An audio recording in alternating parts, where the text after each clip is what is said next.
Hello and welcome back to part 2 of my tutorial on how to make the ornate tin look like a vintage ceiling tile, and you know, you can make it in a mirror, whatever you want, but basically showing you how I got the look on the mirrors that I posted on my site earlier.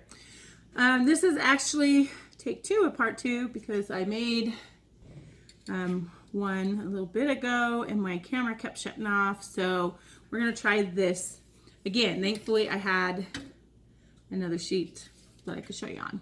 So in part 1 we talked about how we got to this point, which was we did a base coat and then we used a lighter coat on the top, and then we put some patina on it and let that patina sit. And so now we are here. And this has been sitting for a few hours now. You see there's lots of really beautiful colors in there, but it still needs a little bit of dimension. You could just be done with this right here. Be done. It's actually very pretty, but we're going to take it up a notch and do one more thing. So I'm going to take my drop cloth, which is a nice creamy vintage off-white kind of color, through Dixie Belle, and I am going to take my brush isn't dry. I need a dry brush, so let me grab another brush here. So I've got a dry brush here, and I'm just going to use a chip brush on this and make sure that I don't have any loose hairs that's going to come out onto my piece. We're going to just dab. We're basically going to do a little bit of dry brushing on the top of this to give it another little dimension. And like I said, if you want to stop with this look right here, nobody, you know, you can stop with this look. It's really pretty just the way it is. But we're going to give it that, we're just going to give it another little extra something.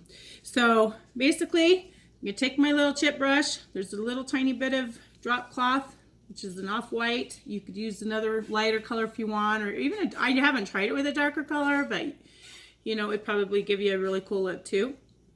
And we're just basically gonna dry brush on in some of the areas. We do not want to cover the whole thing. We're just gonna do it in some areas. And then we're going to use a little wipe, and we are going to wipe this back off. So I'm going to put my camera down here onto the project so you can see this a little bit better, what I'm doing. And you just want to wipe off that back off. And so a 2-step process: put it on, wipe it back off. And it's just to give you a little bit more age, a little bit more dimension. And it's basically gonna kind of get in the, almost like a glazing, kind of go in the little crevices area, these little areas right through here. See how that does that? And it just gives a little extra something. And it just kind of takes it up a notch.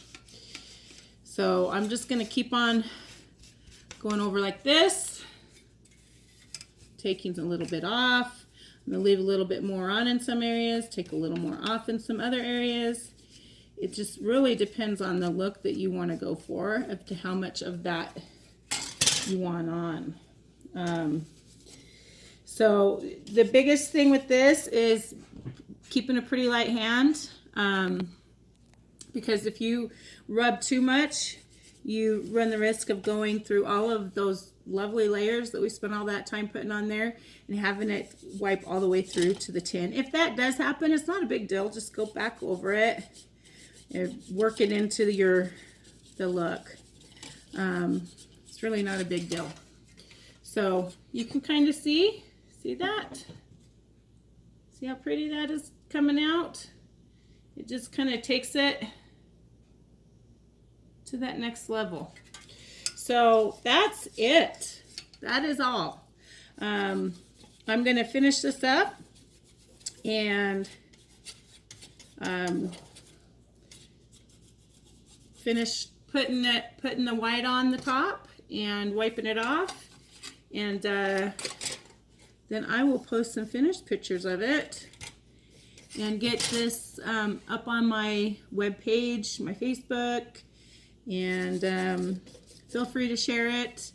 If you are wanting to buy the metal cutouts, I will have them available on my web page in my shop, and you can buy those. You can also buy the finished product with the mirror, and I will also put a link to where to Amazon where I got the mirrors, and so you can do that.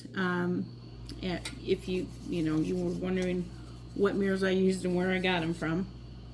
And you can buy any of the Dixie Belle product on my on my webpage as well. Or you could just go visit your local retailer, or if you're local to me, you can go to one of my local places and pick up the products. I'll make sure to put a list on there as to all of the products that I used, so you know what you need to do.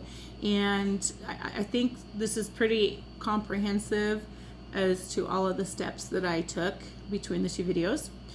This one actually didn't shut off on me, so I think if you missed part one, go back and watch part one, and watch for the finished pictures. But yes, you can see how beautiful, kind of old that is. So thanks for stopping in. Thanks for watching. If you do this project, I would love to see your finished results. Oh, and I was going to tell you, with the mirrors, is all I did.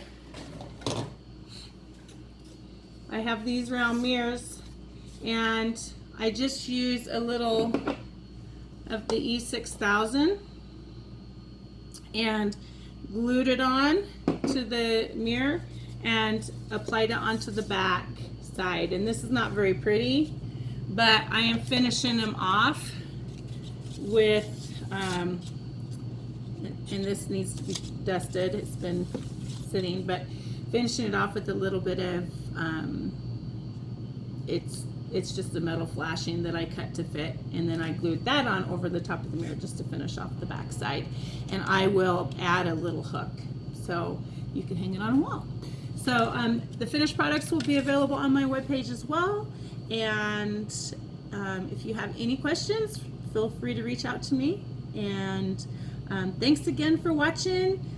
Share and like and follow. It's very valuable for building my online presence, which is really a big goal for me this year.